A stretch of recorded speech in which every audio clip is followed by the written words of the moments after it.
भाई देखो, बात चल रही थी कृषि कानून बिल के बारे में। दो कानून मैं आपने समझा चुका हूँ, लिंक डिस्क्रिप्शन में दे दूंगा, अपना देख लियो। ठीक है, तीसरे कानून के बारे में इस वीडियो में हम बात करेंगे।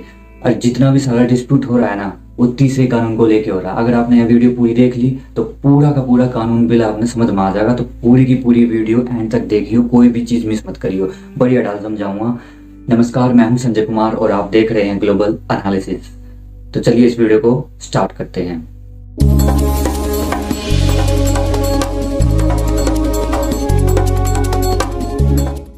इस वीडियो ने स्टार्ट करने से पहले मैं एक बात बता दूं।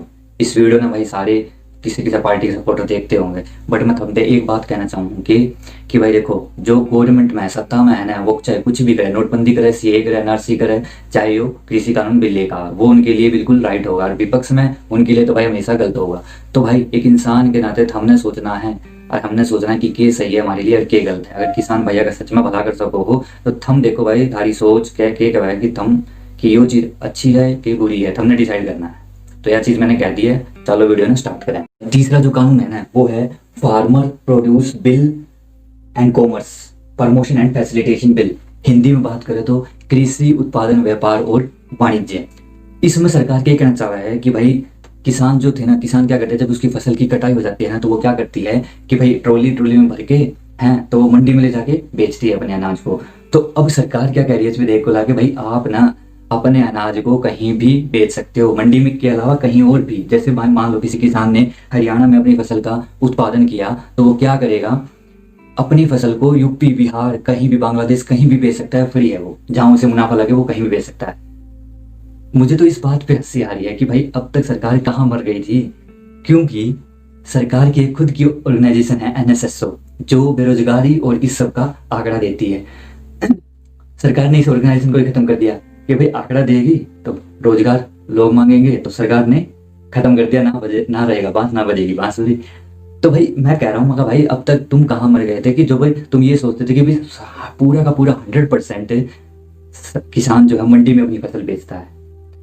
तो एनएसएसओ ने क्या कहा है कि भाई किसान जो है ओनली अपनी फसल का, जितना भी पूरे भारत देश में फसल होती है ना, उसका ओनली 6% मंडी में जाके बेचता है, और 94% जो है ना वो कहीं अपनी फुटपाथ पे बैठ के बेच दिया, या किसी साहूकार को बेच दिया, या किसी बड़े व्यापारी को बेच दिया, ऐसे जो है अपनी फसल को बेच देता है।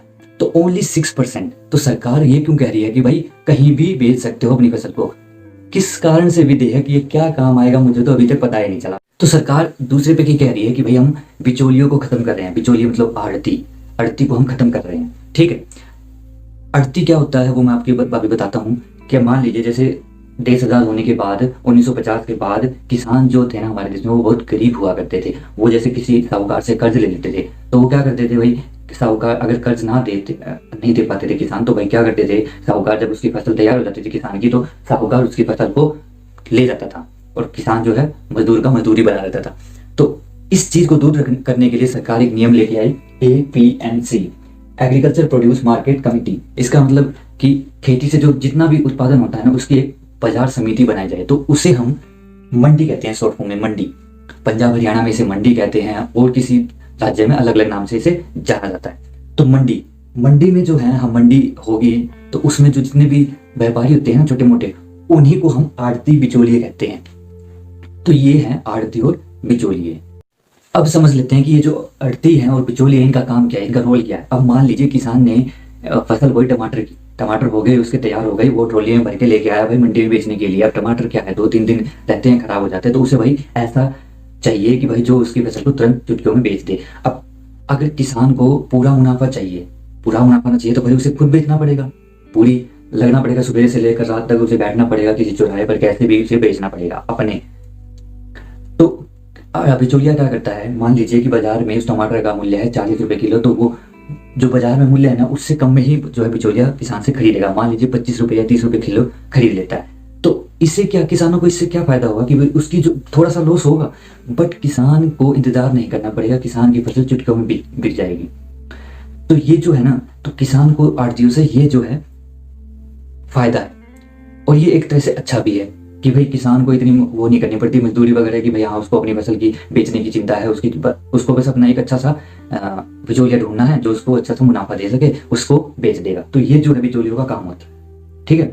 बट अब इसमें दो चीज है, बिचौलिए सरकार से क्या कह रहे हैं भाई, अगर आप हमें ही खत्म कर देंगे तो जो हमने इतने सारे गोदाम अपने पैसों से बना रखे हैं, हम जिसमें हम किसानों की फसल खरीद के स्टोर करते हैं, उनका क्या होगा। तो ये तो चलो अलग मैटर हो गया।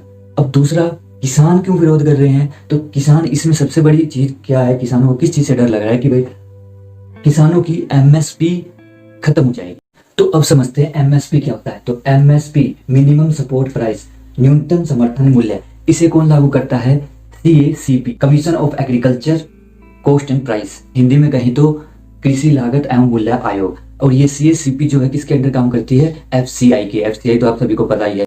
तो एमएसपी में क्या है कि मान लीजिए, जैसे कि मैंने दूसरी वीडियो में दूसरे बिल में कॉन्ट्रैक्ट फार्मिंग में क्या था कि भाई कोई प्राइवेट कंपनी का किसान से कॉन्ट्रैक्ट करता था कि भाई खेती से पहले ही, फसल बोने से पहले ही आप मूल्य तय कर लो। किसान को कहता है कि भाई आप फसल बोने से पहले ही आप अपना मूल्य बता दो कि मैं इतने मूल्य पे अपनी फसल को दूंगा। मान लीजिए 25 रुपए किलो तय हो गया खेती बोने से पहले ही, ठीक है। और यही चीज अगर सरकार करती है ना, सरकार अगर किसान की फसल का मूल्य तय कर देती है बोने से पहले कि भाई मैं आपसे, मान लीजिए कोई धान बोता है, गेहूं बोता है कि आप वो, बट मैं उसका जो है मूल्य इतना रुपए लूंगा, 25 रुपए किलो मान लीजिए गेहूं लूंगा। तो अगर यही चीज सरकार करती है ना, तो उसे हम एमएसपी कहते हैं, मिनिमम सपोर्ट प्राइस। तो ये जो है एमएसपी है।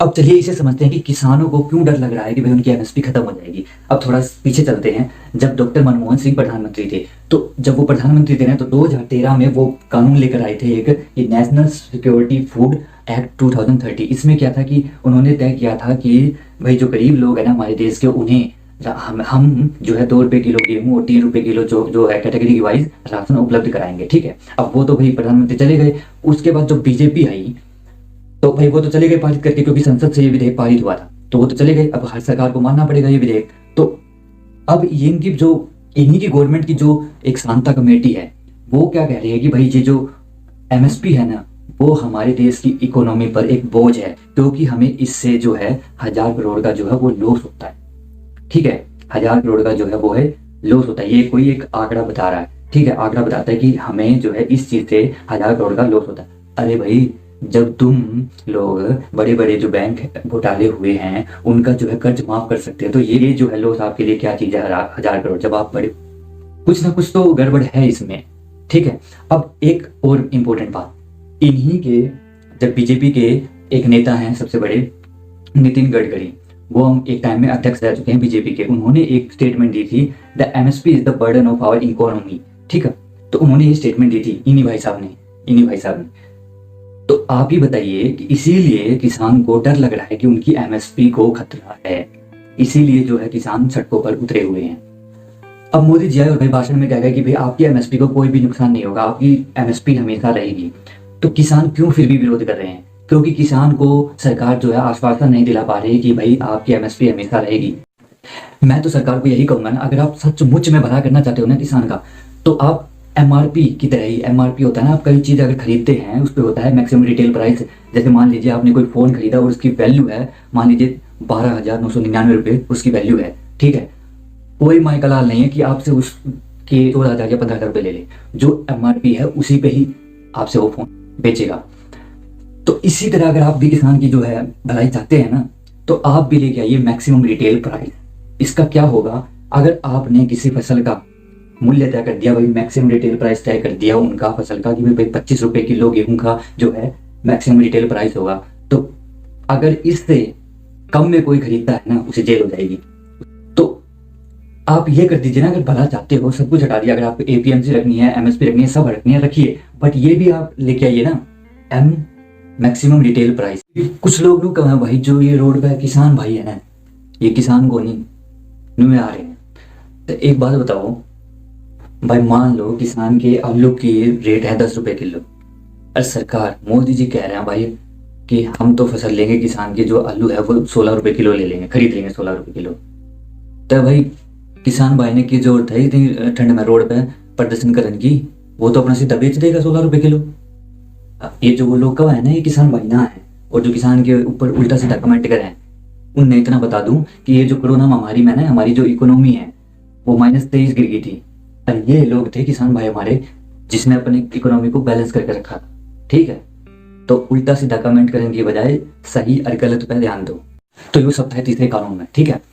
मैं तो कहूँ भाई अगर आप एमएसपी ही चाहते हो ना तो एमएसपी कर दो भाई, एक तय कर दो। अगर इस मूल्य से कम अगर किसी ने किसान की फसल खरीदी ना, चाहे वो आड़ती हो, बिचौलिया हो, व्यापारी हो, कोई भी हो, उसे जेल हो जाएगी। एक ऐसा नियम लेकर आओ। सरकार अगर किसान मांग रही है आपसे एक ऐसा नियम एमएसपी पर, तो आप दे क्यों नहीं रहे हैं। तो ये सब था इस तीसरे कानून के बारे में। आई होप कि आपको समझ में आ गया होगा। अगर आपने 2 कानूनों के बारे में अभी तक नहीं जाना, लिंक जो है डिस्क्रिप्शन में है, आप उसे जाकर देख लीजिए। तब तक के लिए धन्यवाद, मिलते हैं नेक्स्ट टॉपिक के साथ।